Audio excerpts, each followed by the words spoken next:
Rozhodli sme sa priblížiť vám jedného z nich, Davida Bruníka, tzv. Drobca, ktorý si svoju prezývku získal vďaka svojej výške.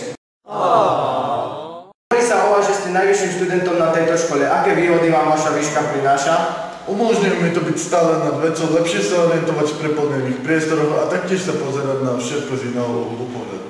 Áno, a obmedzuje vás to taktiež niečo?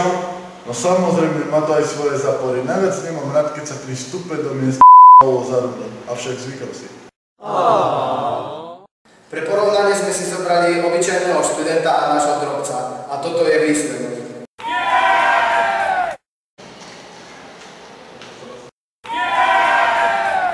Pre televíziu Drobec Marián Mikulčák.